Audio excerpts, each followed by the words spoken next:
Our guest today is Ulster's most capped rugby player, a 70 cap Ireland international and a Six Nations champion. 9 years ago this November, and it was a very, very special day. And I always think with highs in a rugby career, you remember, the trophies or the successes, but it's often the memories and the people you share those memories with. What was different about this one was towards the end, we obviously went ahead in the first half, scored a couple of tries, and then half time I remember Johnny Sexton and Rory Best begging, pleading with us, please continue to play. You can only have belief if you've got a reason to have belief.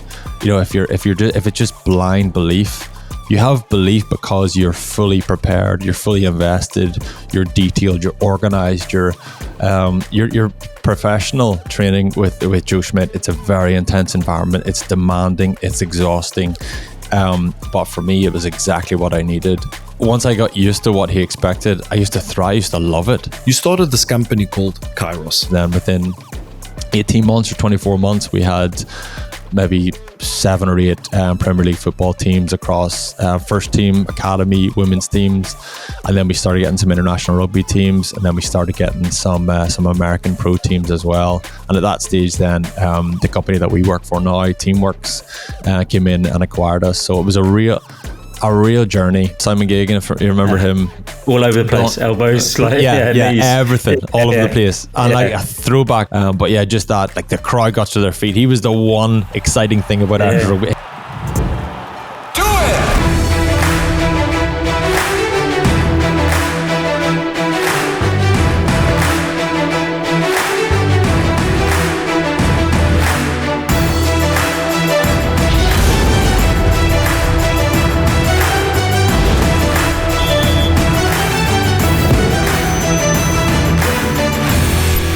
Hi everybody, welcome to another episode on the Lessons from the Game podcast. Our guest today is Ulster's most capped rugby player, a 70 cap Ireland international and a Six Nations champion.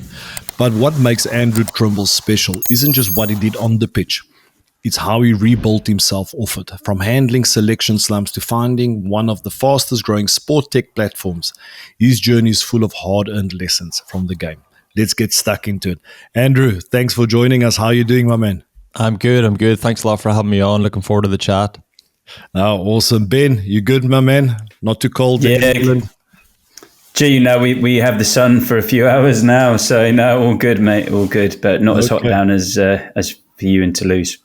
All right, I'm glad to see the sun in Belfast. I'm having former teammates that played with you, Andrew. They always said there's very little sun in Belfast, so you guys must be enjoying it.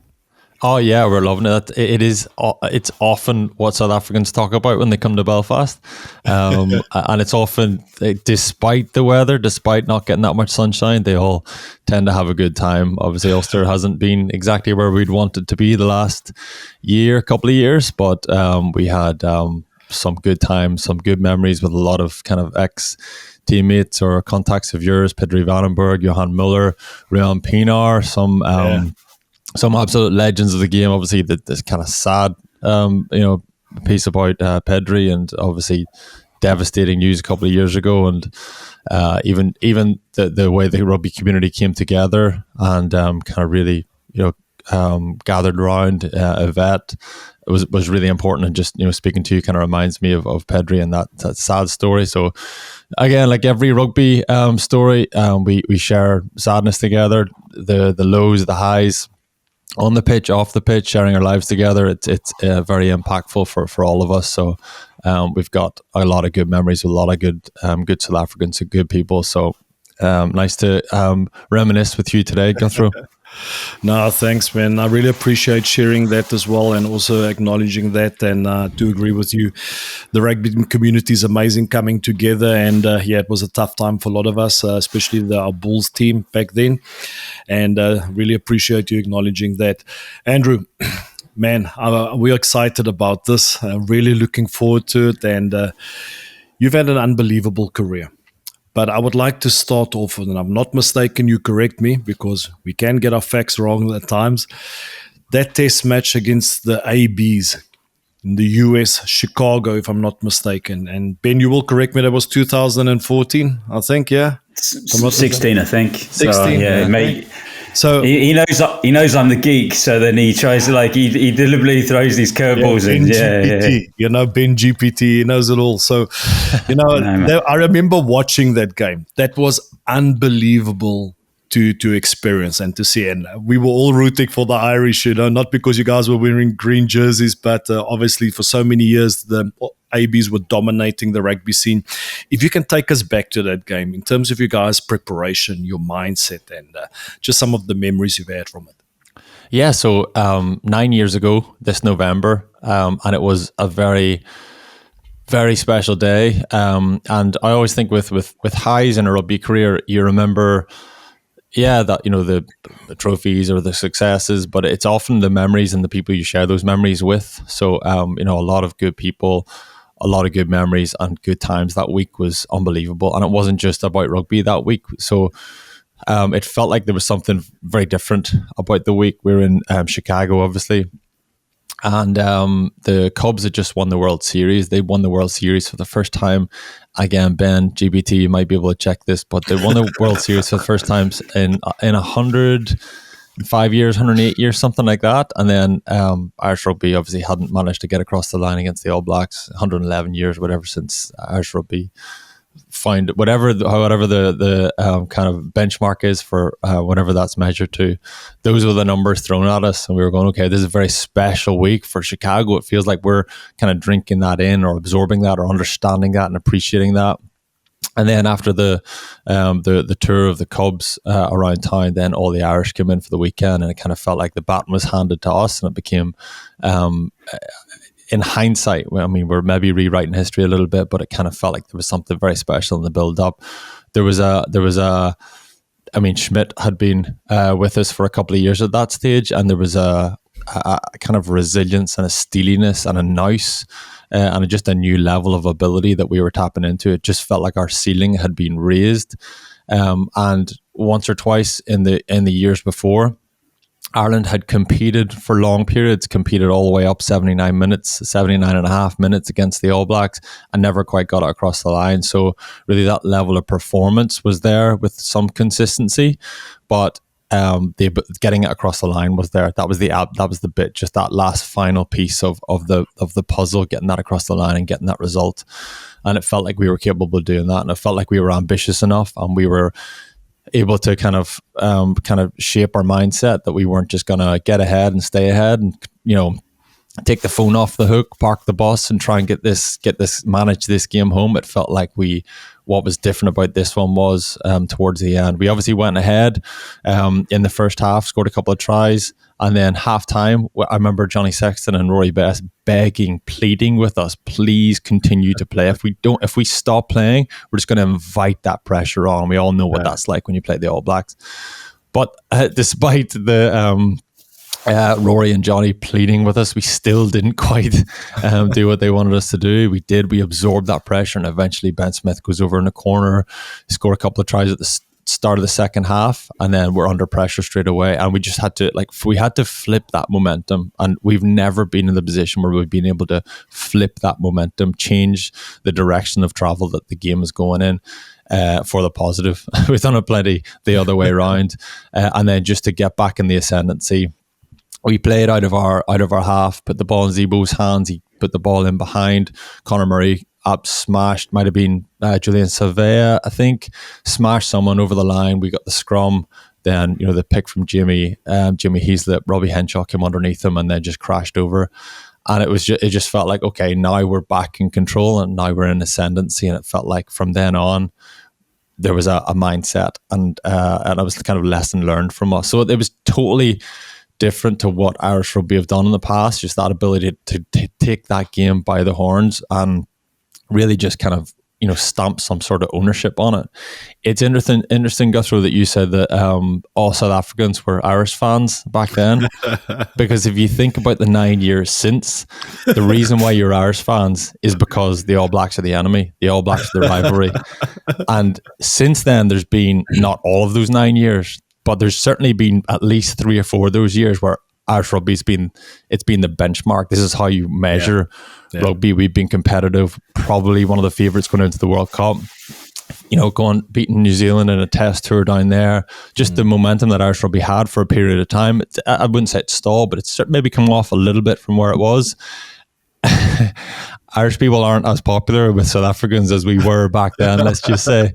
And you're a victim of your success. So because the lads kicked on, I retired very shortly afterwards, but because the lads kicked on and continued that momentum and became dominant, then all of a sudden South Africans hate us, Kiwis hate us.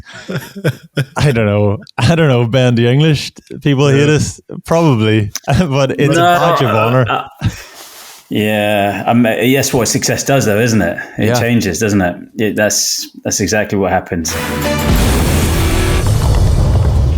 Today's Lessons from the Game episode was possible thanks to the support of Harris Begley Financial Planning, headed up by former Blackheath player Matt Begley. They are the experts to speak to for tailored advice on investments, mortgages, insurance, and pensions, helping you plan for a future of financial security.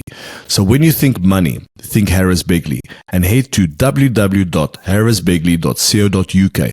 Approver Quilter Financial Services Limited and Quilter Mortgage Planning Limited, March 2025. You spoke about Irish rugby, and I think we need to acknowledge it because that's always intrigued me. Because if you look at it, South Africans, we got a massive pool of rugby players. Even now recently, we had our big derby, my former school, Corne Krige went there, Francois Malherbe. We had some great players that went there. Got 25,000 people at a local school game, derby game, which is massive. So it's always intrigued me that Ireland does not have a huge pool of players. You guys got a lot of other sports as well. You got hurling. Is hurling all right? I'm saying that correct? Yeah. Yeah, and Gaelic football. There's so many things. My former colleague, Donnacha Ryan, was very passionate about that. He always watched these games. But you were part of the team back then that I think created this momentum. That Irish rugby went into, because all of a sudden they became this force of nature. They became this team to be reckoned with. They all of a sudden didn't back down in the last 10 minutes. They followed through, started smashing teams. What changed? Is it the impact of Joe Schmidt? Is it the belief of the Irish players finally realizing, okay, we can do this. We do actually have the skill set. What changed? Yeah, so Joe Schmidt certainly made a huge dent in that kind of change in mentality, and the belief as well, the ability to kind of believe that we could get a result across the line, or believe that we could compete with the best teams in the world for long periods. But none of this happens overnight, and even Joe Schmidt inherited things weren't going great now when he took over, but the general direction of travel was a positive one. When you think back even to Eddie O'Sullivan was first Irish coach whenever I came through, and I remember chatting to people like Marcus Horan and John Hayes.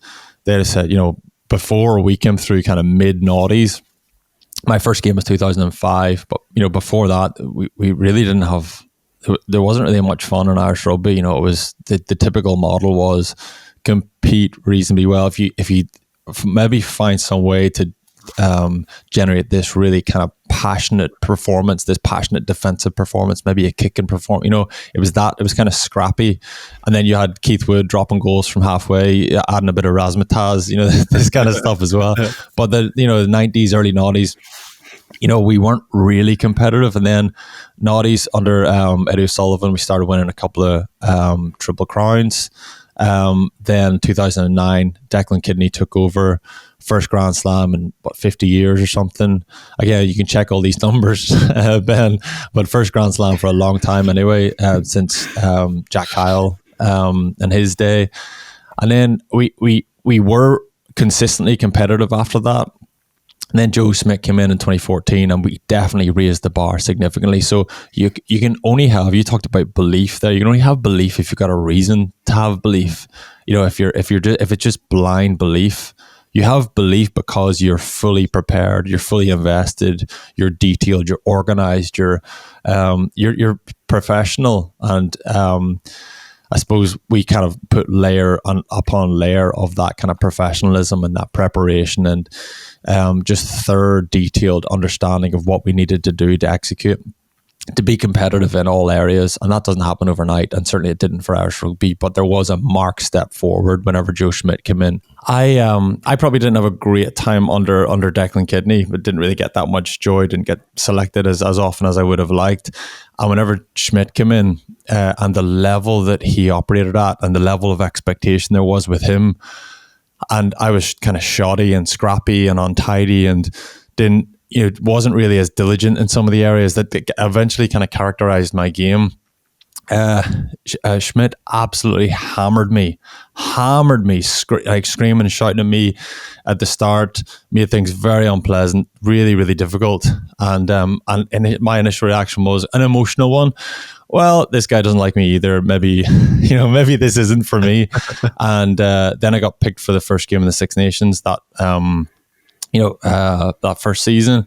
I kind of thought, oh, right, okay. And then it slowly dawned on me that he felt like there was more potential in me than I really had realized. And he was trying to bring out that potential, try and help me fulfill that potential. And I think that was certainly true for me.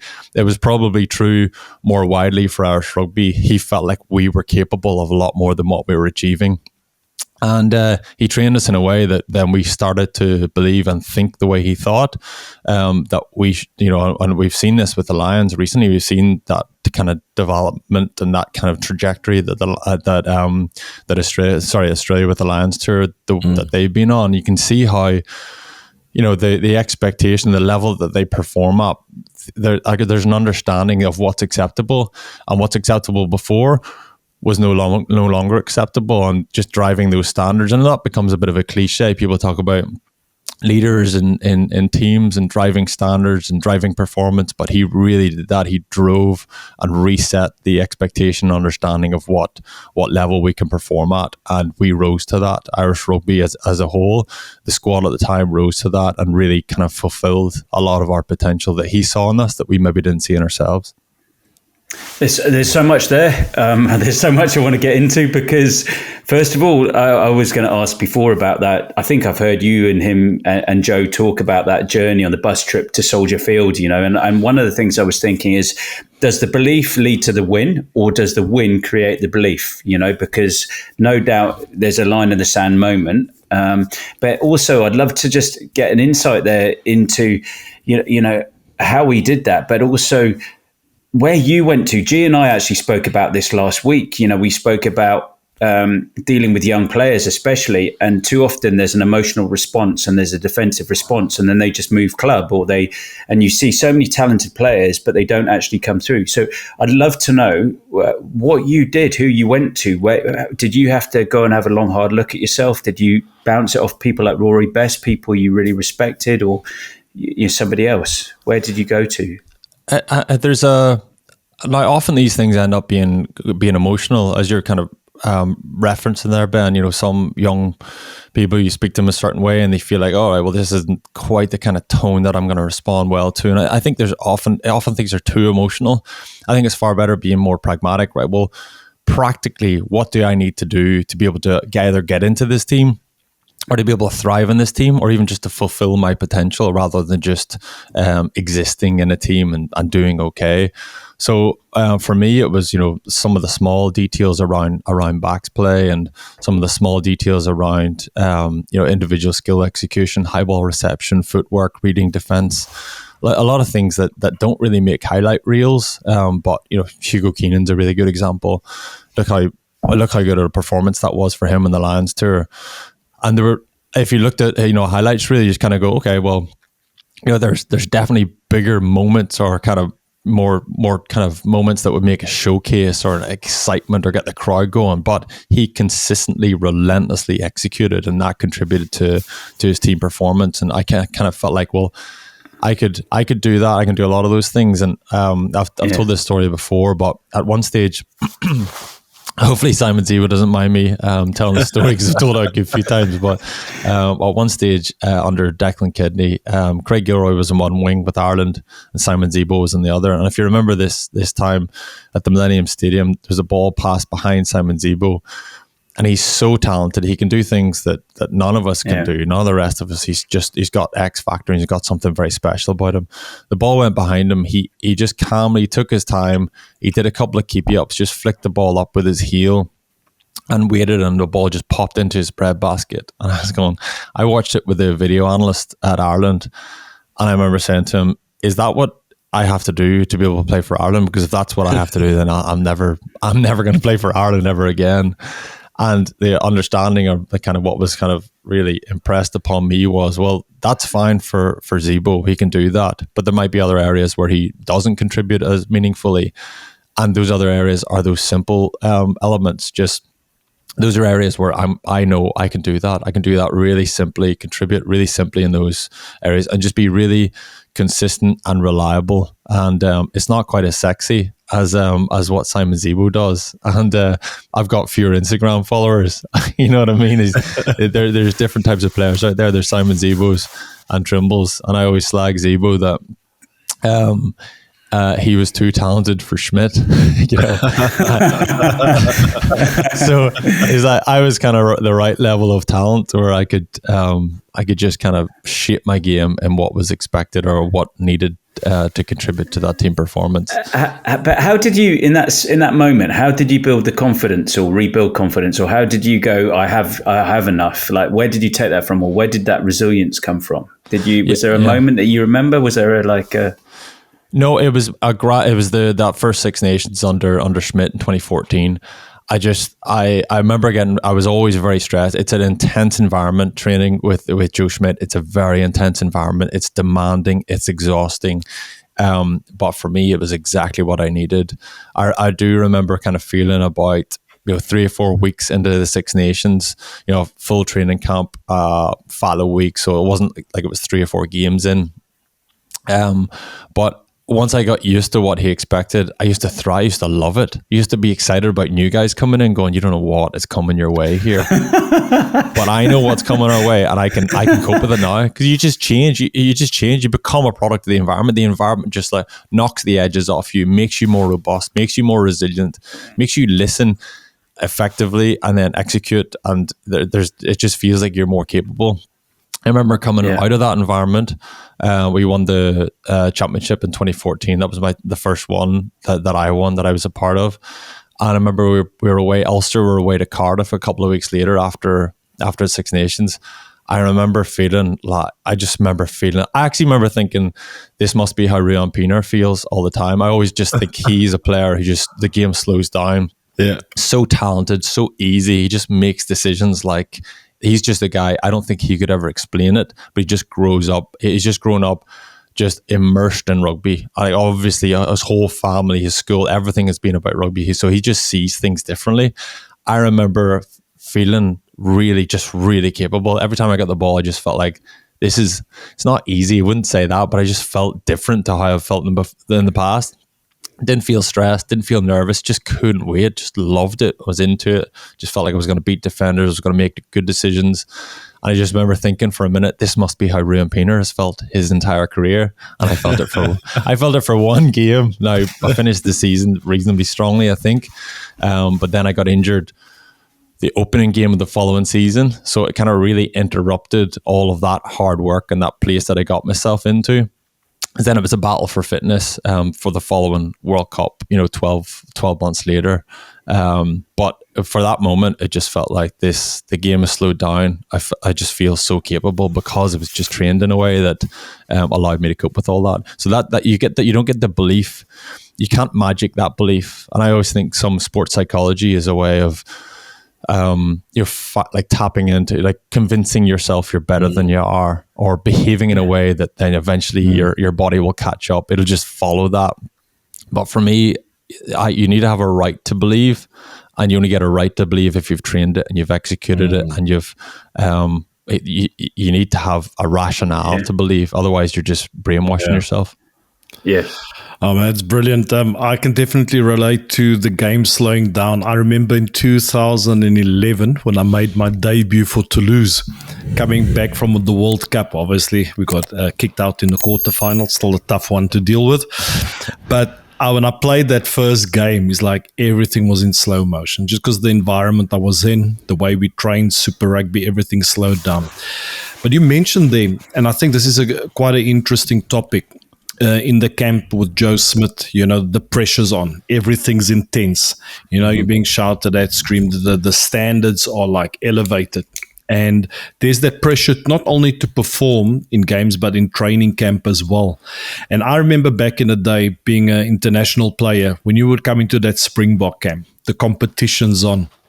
And when you'd be doing fitness, and I remember myself and Tandai and Matuwarira, we were always in competition, and it was always about who runs in front. And there was this one year, he was way ahead of me, and it was tough. And I'm like, if I don't pitch up now, if I'm not sure I'm running with him, I might fall behind and lose some credibility. So I think my big question is, how did you deal with that pressure? Because we all have these moments in training camp where maybe you're not up to par, or maybe you had a poor day at training. And the coaches are looking at everything. They're watching. They're starting to formulate their choices and starting to get their teams ready in their minds. So, how did you deal with that? With dealing with that pressure in camp?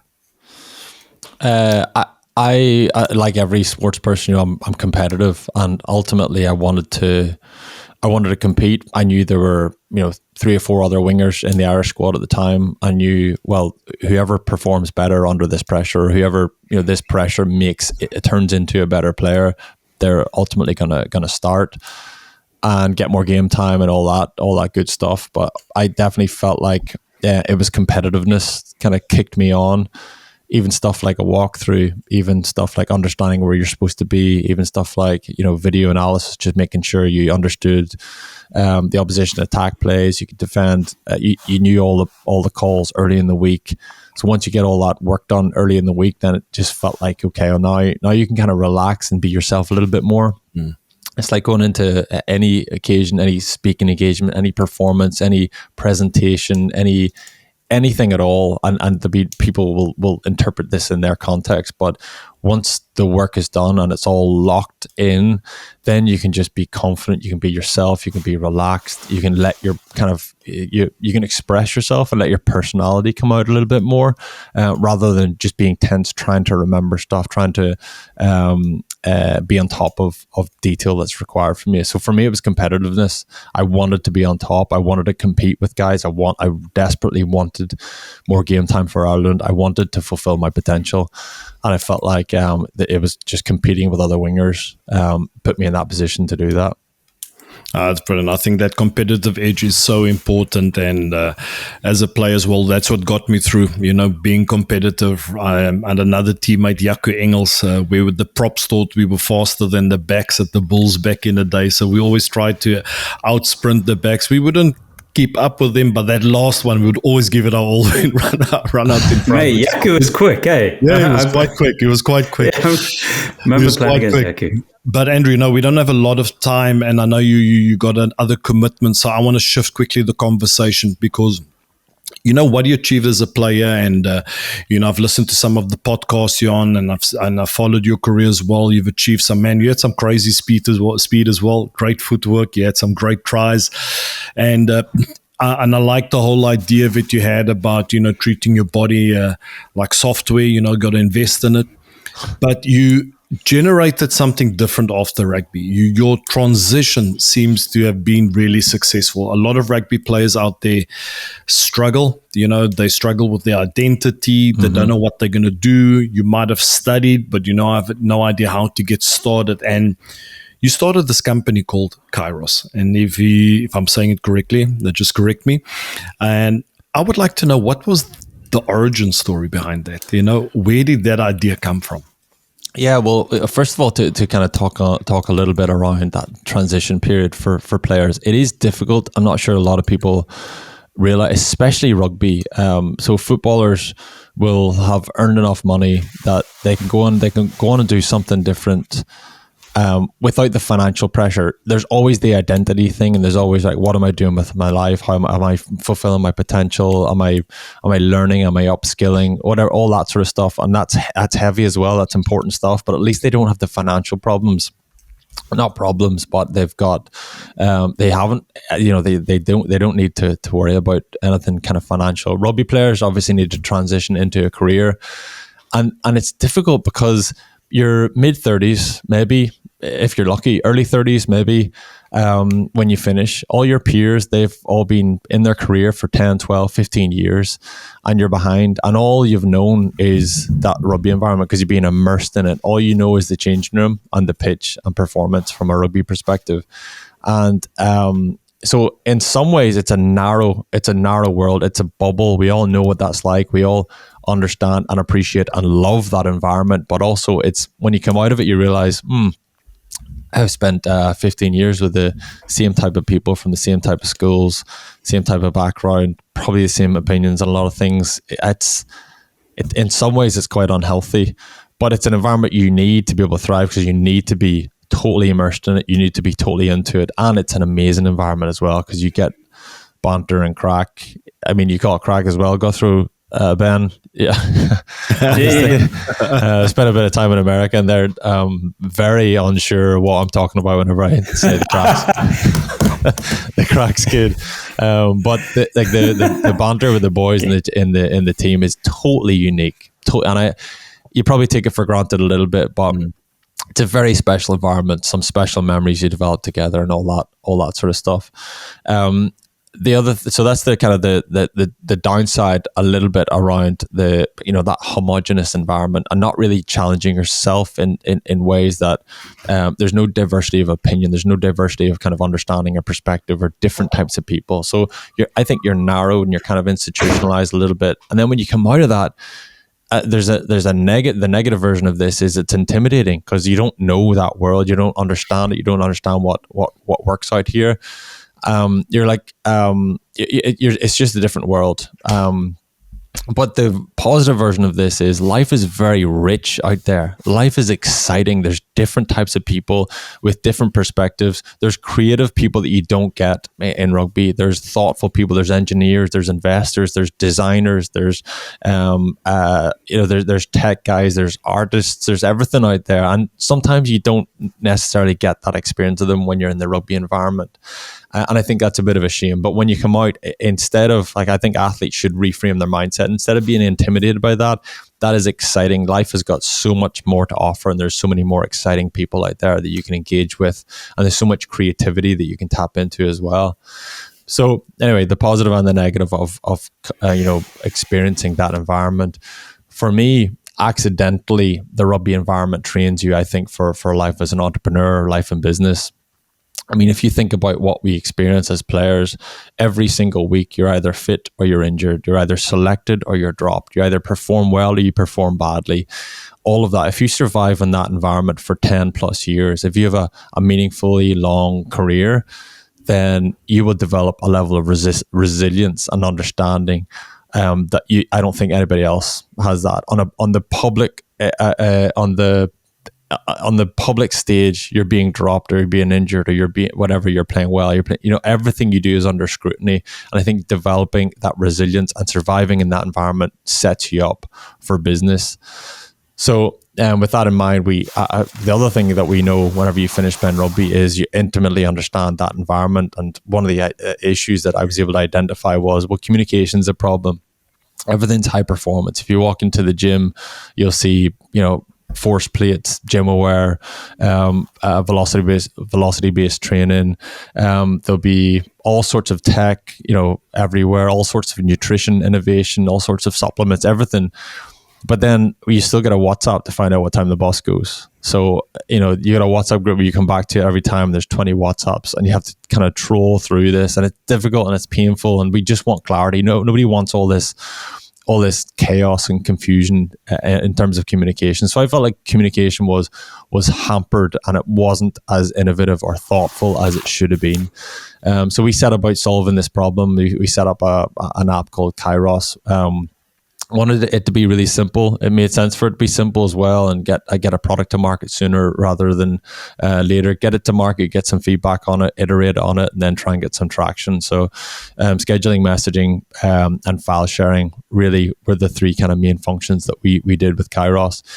we started working with a couple of championship football teams, or League One, League Two football teams, Cambridge United and Forest Green Rovers. I had never even heard of Forest Green Rovers. I took a call with them, and then realized they're actually really kind of thoughtful, innovative club. So those were the two teams that we worked with. They were both in League Two, actually. I think at the time then both of them got promoted. We thought, let's take all of the credit for these two teams getting promoted, and then go from there. Iterated the product a number of times. Then within 18 months or 24 months, we had maybe 7 or 8 Premier League football teams across first team, academy, women's teams, and then we started getting some international rugby teams, and then we started getting some American pro teams as well. And at that stage, then the company that we work for now, Teamworks, came in and acquired us. So it was a real journey. Right at the start of that journey, I didn't know anything about tech. I didn't know anything about investment, cap table, product development, selling a product, managing a board. Didn't know anything about any of that. But the one thing that rugby taught me was to back myself. And again, not blindly back myself, but back myself to work hard at something, eventually understand it, and then be able to execute on that, because that's what my experience was in rugby. Rugby's constantly changing. I change position. The game changes, styles in the game change, strategy in the game changes. The game literally changes in terms of like the laws actually change. Like Guthrie, I mean, how many times in your career as a player or a coach has the scrum laws or the scrum has gone soft, man? It's gone soft. I love that. Like just inviting a South African to talk about the scrum. Wow, there's absolutely no chance that's going to be passed up.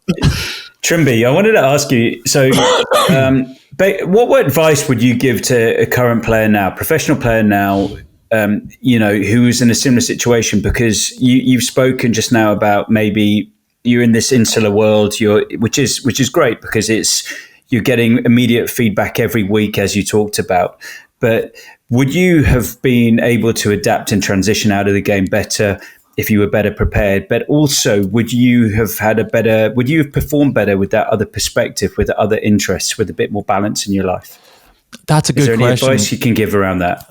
Yeah, that's a good question, and I'm not sure. I think what I would have done differently, and this is a bit of a practical thing. So I did a undergrad in theology of all things. I did a postgrad in management, and then I did a master's in finance. So none of that, certainly not the theology, none of that was really relevant to after rugby. The finance, maybe 1 or 2 things, but very, very little. All of that stuff's theory.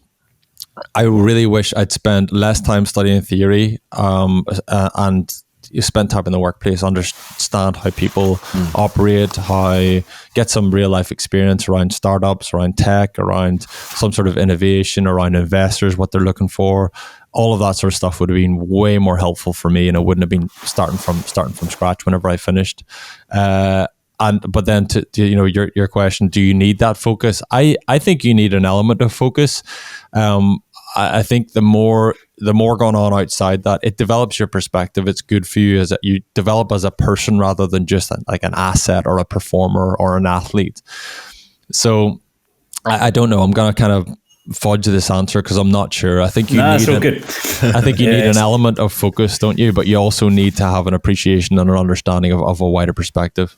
Yeah, I think it just depends, doesn't it? There's some of the conversations we've had, people have been they've really flourished and become the best because they've just had this perspective, and it's just another thing that they do. They do it to their utmost ability, but it's just another thing. So it doesn't lose its, the family is the most important, or their faith, or whatever it is, but then they keep it in perspective.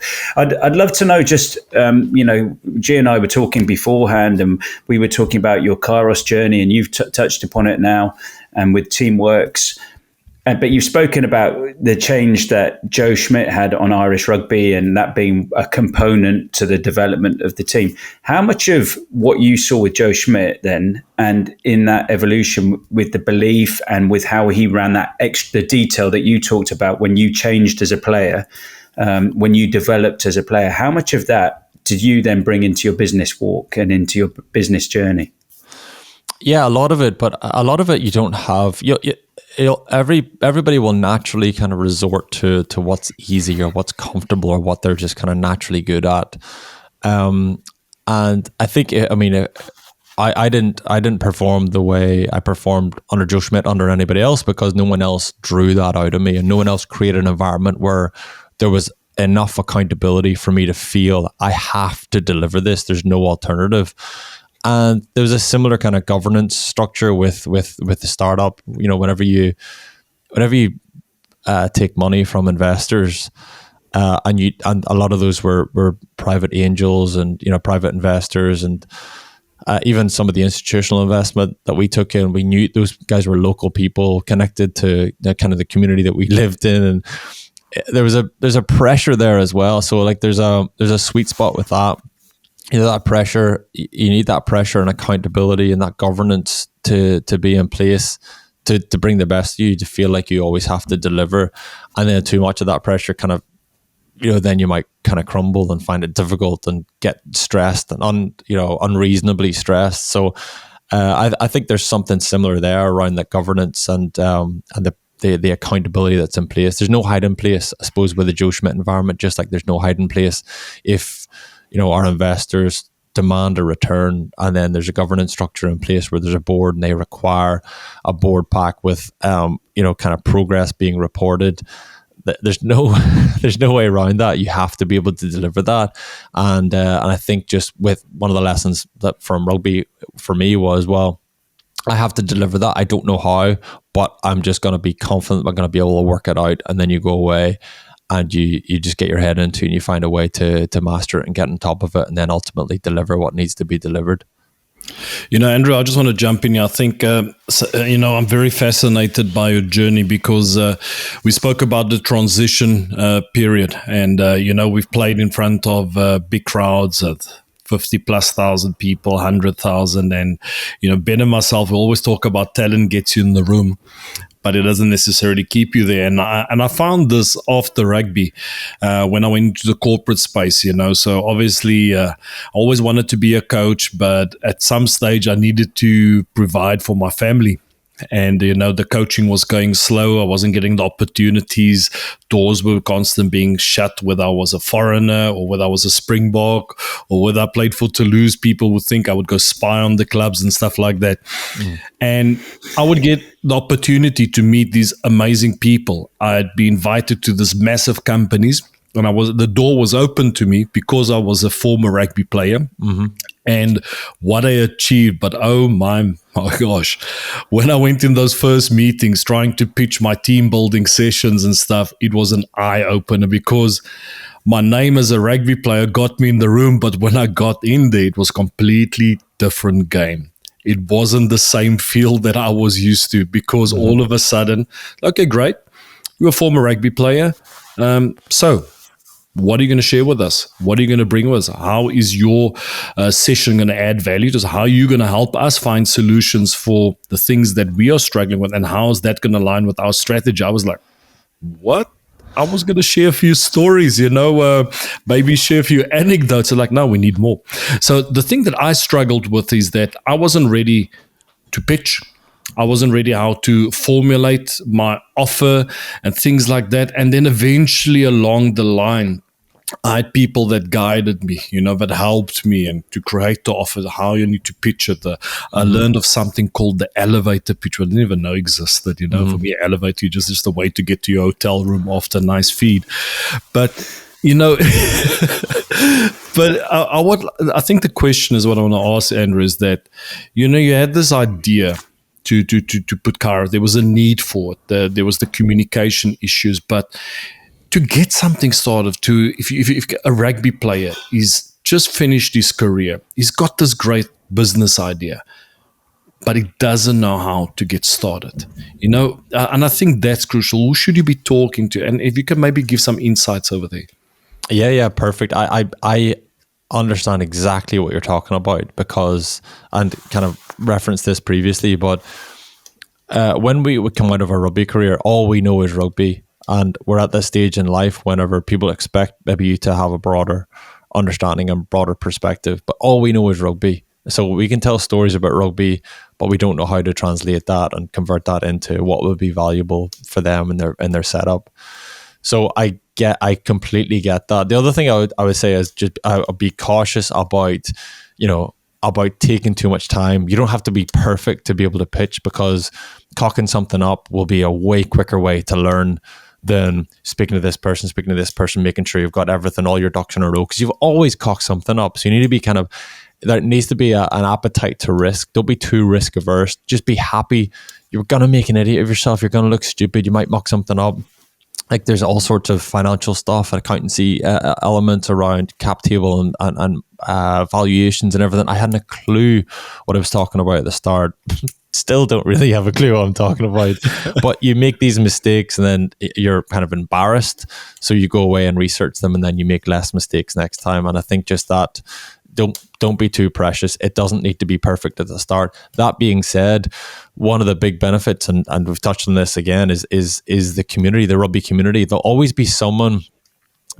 I've really enjoyed this, spending time with other people and other teams, guys who I've played against, maybe never even met, but they'll kind of be aware of me and I'll be aware of them. And there's always someone who's 5 years ahead of you, always someone in that environment. And that's one of the unique things about that rugby community. They're always willing to help and always willing to spend time with other people and plague them and pester them and just give them every question that's in your head. Every time you don't know something in a meeting or don't know something whenever you're preparing for a presentation or a pitch or anything, just write it down and then just bombard people with these questions, because we all had these stupid questions at the start, and then just gradually, as you start to address some of those questions, you have less and less stupid questions, and then you appear to be a little bit more experienced.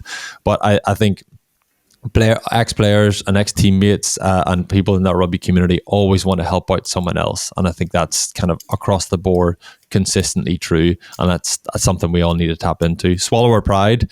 Addressed. I appreciate the fact that we won't know, but that person didn't know 5 years ago, and now they can help me just like I can help someone else in a few years. But just before I hand over to Ben quickly, I definitely agree with you. I think that's the great thing of rugby. We are community, we're here to help each other and we're here to lean on each other. And, I saw this firsthand, like recently my stint at La Rochelle came to an end. Obviously I've got dreams, I've got a vision as well. I want to be a forwards coach. I want to be a manager one day. And, coming back to Toulouse, bumping into former sponsors, former people that I knew in the rugby circles. So they would say to me, gee, so what are you going to do now? So I said, well, you know what? I'm looking for my next project. I'm going to take my time. First, spend some time with the family. But while I'm waiting, or until that next project arrives, what I'm going to be doing? Well, I'm going to be going back into the corporate space. I'm going to be consulting in teams, doing my team building sessions. And you know what? Before I could even finish, what do you need? Let me know. What do I need? How can I help you? And, that's the great. I'm just getting goosebumps talking about that. And that's what I also try to do. That's what we are trying to do with this podcast as well, is being at service that everyone else in the rugby community, helping them through this podcast. And that's just brilliant. Ben, I'm going to hand over to you before I go on a tangent here. Oh, man, there's so many things. But, the funny thing is, I think also it's the things you guys just spoke about, but it's also it keeps on coming up in these conversations, whether that be Ali Williams, Owen Franks, Charlie Famuina, Victor Matfield, Gary Gold, Omar, AB.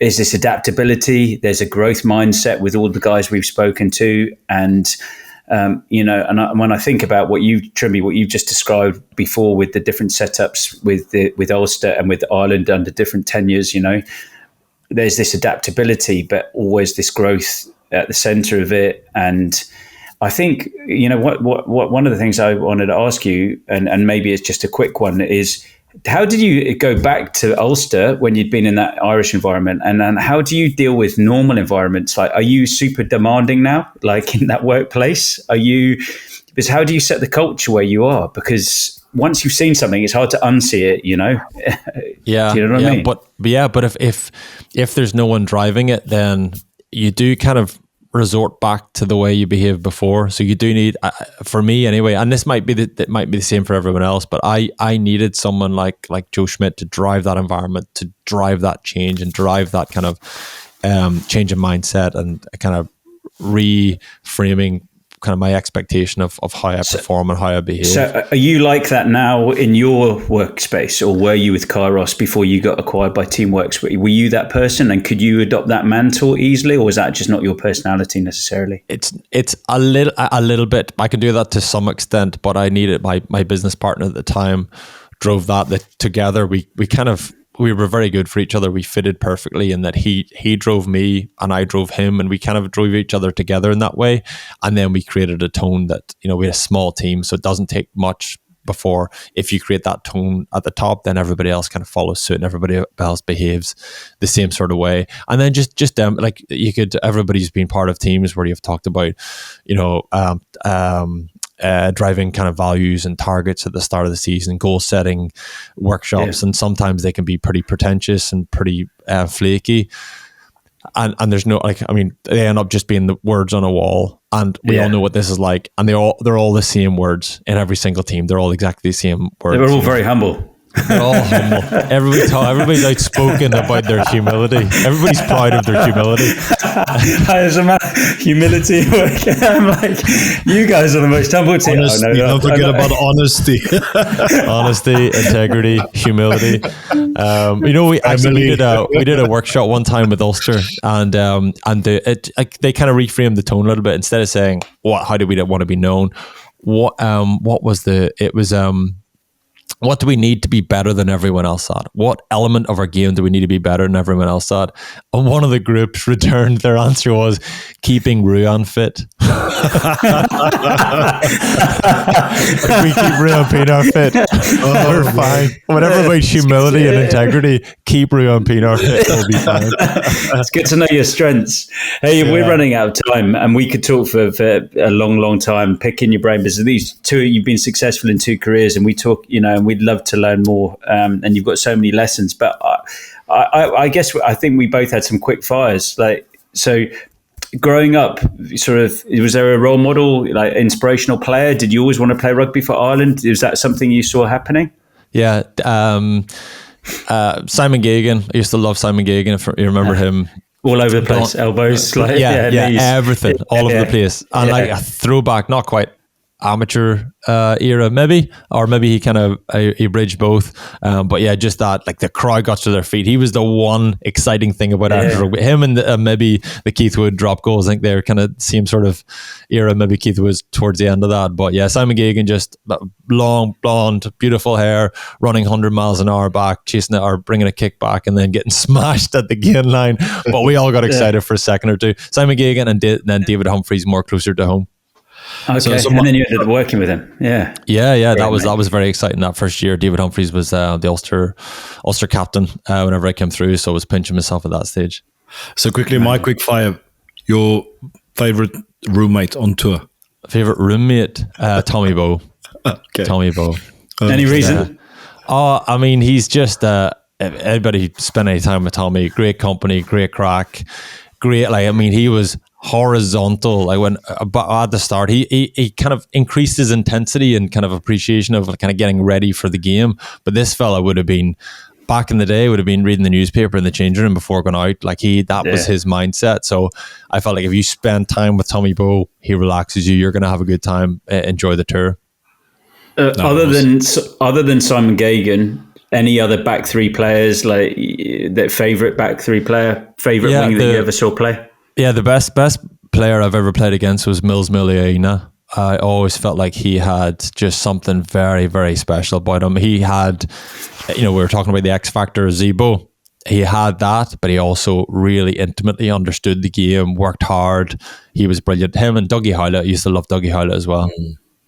Yeah, man, amazing. Great stuff, Andrew. I know you need to go, so I would just like to thank you for taking the time to spend with us as well. It was great listening to you. I definitely feel that if we had more time, it would be even better. But do want to say thank you. We appreciate the effort you put in, and definitely would love to have you come back at some stage. And we really want to deep dive a bit more in terms of, the corporate side of things, because I do believe there's so many bigger lessons there for former rugby players to learn. But it's just been unbelievable, and just want to say thank you from the bottom of our hearts for taking this time. Ben, anything else from your side before we start? No, mate, just reiterate that. Yeah, I'd love to, if Trimby, it'd be great to get you back on. Yeah, and specifically around that stuff, that how you built those teams and what you did. I think that so many people would really benefit from your experiences and insight and wisdom. So thanks again. Thanks for coming on. No, thank you for having me, fellas. Really enjoyed the chat, and hope you have lots of success for the podcast and whatever you guys go into next. But really enjoyed that. Thank you. Thanks a lot. Thanks, cheers, man. Cheers, fellas. Wow, Ben, what an interview. That was unbelievable. Andrew Trimble, obviously known him as a rugby player, but man, there are so many layers, and just a bit gutted on the one side. We had to cut it short, but also that is the case when you have people that are successful, and he's a family man as well. We might not show it on a pod. We got interrupted earlier with his daughter, he's a dad. So, but yeah, man, so many great insights that he shared. Is there anything that stood out for you?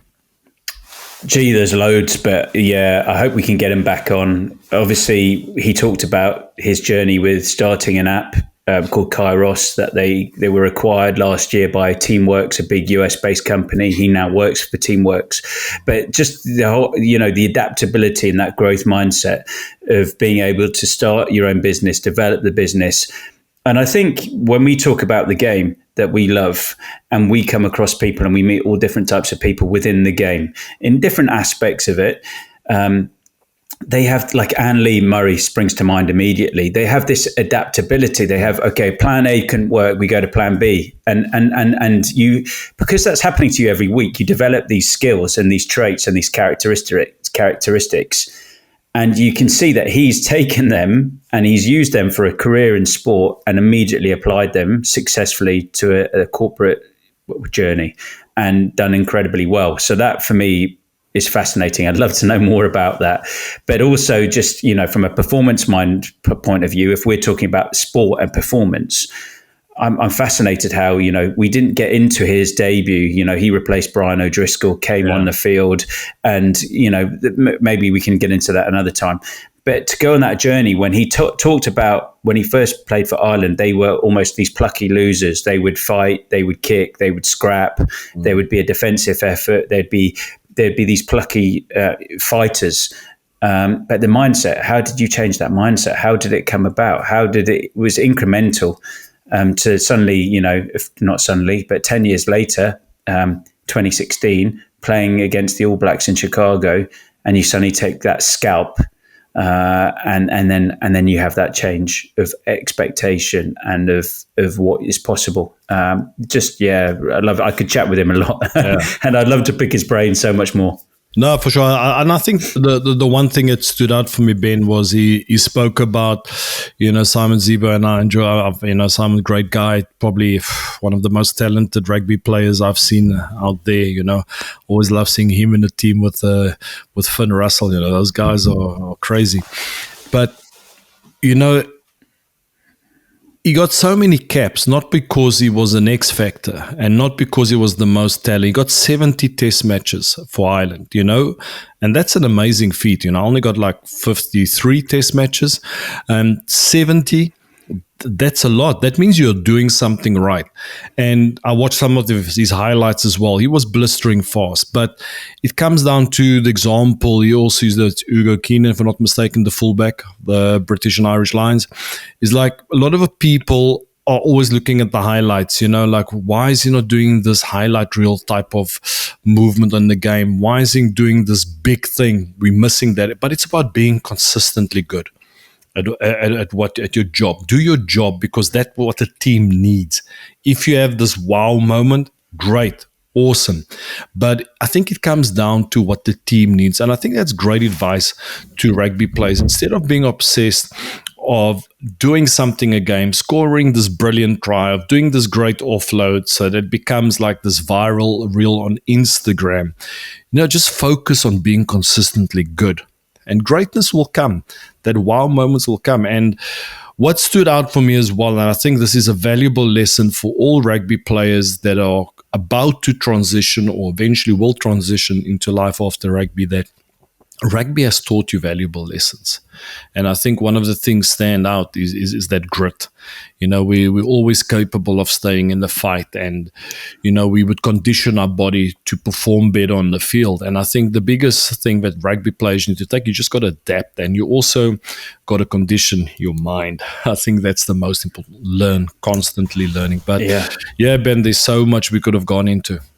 There is, and we've spoken. So Hugh Parle, you mentioned it. You did a great post recently on Instagram, and you talked about Hugh Parle, and it's that being consistently good. You have those. I refer to them. Not every day has to be an Olympic day. When you're training, some days they just can't be Olympic days. But if you can grind out some days, but if you're consistently good, from a coach's point of view, and I know that you want a guy who's dependable, who is trustworthy. You know what you're going to get from that person, and that is like gold. When you have a player like that, who you know that they're just so dependable, you're not looking just for this X factor moment and then nothing. You know what you're going to get. That's so important. There's so much there. I think that adaptability just really stood out for me. And I'd love to know more about how he did that business, how he transitioned and how he learned, and knowing who to listen to and who to get advice from.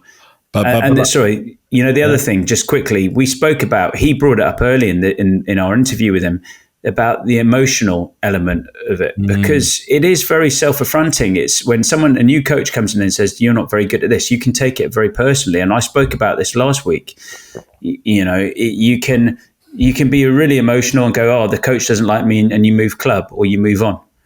So you had to have a long, hard look at himself in the mirror. And that's, I think, that at least the third person.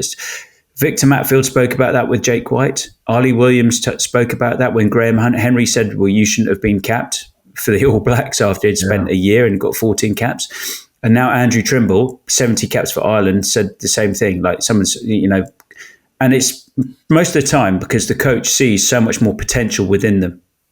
And then that's an amazing thing. But it's a really nice lesson that I think we can all learn from.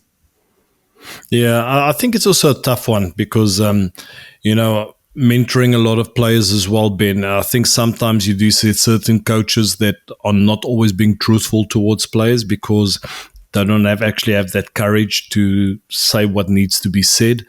But if there is an honest relationship between a player and a coach, and you know that, okay, he's shouting and screaming at me because he believes in me once more. Yeah, great point.